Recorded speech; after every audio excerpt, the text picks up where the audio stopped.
Let's check in now with the Indiana men's basketball beat writer for the Indy Star, Zach Osterman. Zach, Indiana's first Mr. Basketball commitment since Cody Zeller in 2011. How would you describe the hype surrounding Indiana men's basketball right now? Well, if there's a scale for such things, I would imagine it's at the top end of it, or maybe even broken at this point. And it's kind of competing between, symbolism and reality. The symbolism of Romeo Langford, Indiana Mr. Basketball, McDonald's All-American, one of the, a generational talent in a state that's produced a lot of them over the years committing to Indiana. That's on one hand. On the other, on the court, Indiana has potentially Juwan Morgan coming back next year. It has wing depth. It's got point guard competition. The one thing it didn't have was exactly the kind of outside-in scorer that Romeo Langford can be. And so what you're getting is both an elite player and exactly the kind of elite player Indiana's rotation needed heading into Archie Miller's second season. So, Zach, for Big Ten fans who are unfamiliar with the play of Romeo Langford, who would you compare him to, or who have people been comparing him to in terms of Big Ten stars or NBA stars? It's tough to think of a recent Big Ten star. I mean, he's a true 6'5", 6'6", kind of swingman shooting guard. He's very accurate from the outside, very smooth and consistent in his shooting motion, but he can also create off the dribble really well.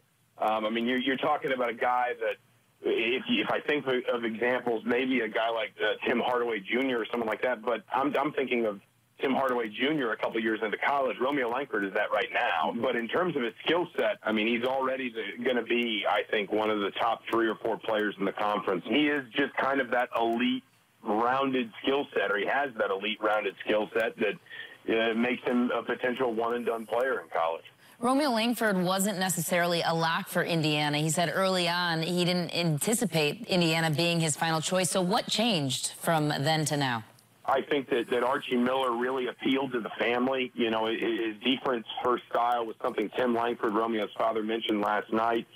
And a lot of people pointed to an unofficial and pretty much unannounced visit that Romeo Langford took to Indiana in January when Indiana played Northwestern at home. Nobody really knew he was coming that day. He just kind of showed up.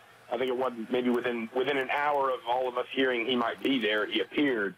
And we heard so much, it seemed like in the immediate aftermath of that visit, and then progressively toward the spring, as he got closer to his decision, we heard more and more about what a good impression he got of Archie Miller, sitting behind the bench, watching Archie Miller in a game when maybe it wasn't about a recruiting visit. It wasn't all going to be manicured and scheduled and timed out perfectly, but it was maybe able to match up what he heard from Archie Miller behind the scenes, sitting down with him on like an official visit, say, and then watching Archie Miller on the court. I think he saw a lot of the same things. I think he built a comfort level with Archie Miller. I think he feels like Archie Miller's staff is going to be good for him in terms of developing his skill set for college and then potentially the NBA as well.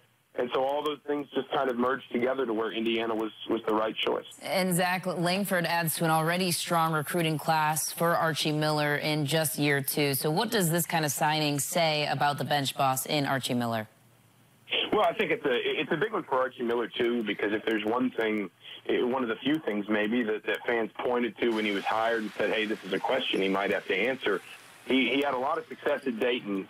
Translating that to Indiana was going to mean taking a step up in competitive level, and that was going to include recruiting. Archie Miller hadn't necessarily been expected to get involved in very, very high-profile recruitments of players, again, at that elite level, at that McDonald's All-American type tier. Could he do that? How ready was he for that? To already be landing a player like that suggests that he's very comfortable already getting right in the thick of recruiting at the level Indiana is going to require. So now that Archie Miller has this bolstered recruiting class in place, what are the expectations realistically for Indiana men's basketball fans? Well, you're obviously always going to see some folks who see a player like Romeo Langford and think, well, why can't we make the Final Four, that sort of thing. I think realistic expectations, and probably the expectations a lot of Indiana fans are taking, is certainly market improvement from last year.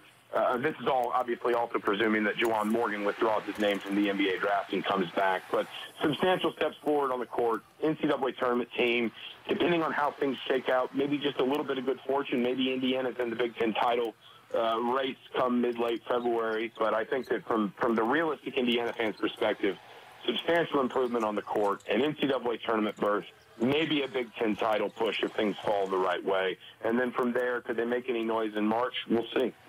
Certainly room for a lot of optimism in Bloomington. Zach, thanks so much for the time. We appreciate it. Absolutely. Thanks for having me.